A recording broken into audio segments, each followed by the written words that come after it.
জুলাই গণঅভ্যুত্থানের সম্পর্ক নাই। উনি হিউম্যান রাইটস কমিশনে যাবেন। হিউম্যান রাইটস কমিশন যদি তদন্ত করে দেখে যে সত্যি এটার সাথে এই জুলাই গণঅভ্যুত্থানের কোনো সম্পর্ক নাই। আর আমাদের যে এই দায় মুক্তিটা এটার পিছনে আমাদের সংবিধানে যদি আর্টিকেল 46 দেখেন, সেখানে স্ট্রংলি এই ধরনের আপনার ল অ্যান্ড অর্ডার রেস্টোরেশন, তারপরে আপনার ইয়ে করা, এনশিওর করা, এই সমস্ত দায় মুক্তি দেওয়ার বিধান আছে।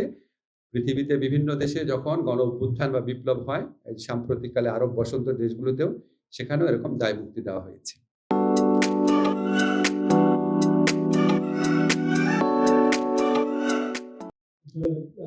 আমি আপনাকে বলেছি, রাজনৈতিক প্রতিরোধের সাথে সম্পর্কহীন অবস্থায় ব্যক্তিগত এবং সংকীর্ণ লোভের বশবর্তী হয়ে বা স্বার্থের বশবর্তী হয়ে যদি কোনো হত্যাকাণ্ড হয়, হত্যার শিকার ব্যক্তির পরিবার যদি মনে করে যে এটার সাথে জুলাই গণঅভ্যুত্থানের সম্পর্ক নাই, উনি হিউম্যান রাইটস কমিশনে যাবেন।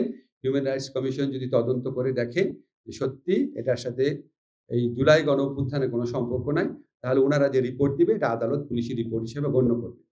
আরেকটা কথা আপনাদের বলে রাখি, যদি মানবাধিকার কমিশন দেখে যে একটা হত্যাকাণ্ড হয়েছে এবং এটা রাজনৈতিক প্রতিরোধের প্রক্রিয়াতে হয়েছে, তারপরও যদি মানবাধিকার কমিশন মনে করে যে হত্যাকাণ্ডের শিকার যে ব্যক্তি আছে তার পরিবারকে কোনো আর্থিক ক্ষতিপূরণ দেওয়ার স্কোপ আছে বা দেওয়া দরকার, যদি মানবাধিকার কমিশন মনে করে, তাহলে এই মর্মে মানবাধিকার কমিশন সরকারকে বলতে পারে।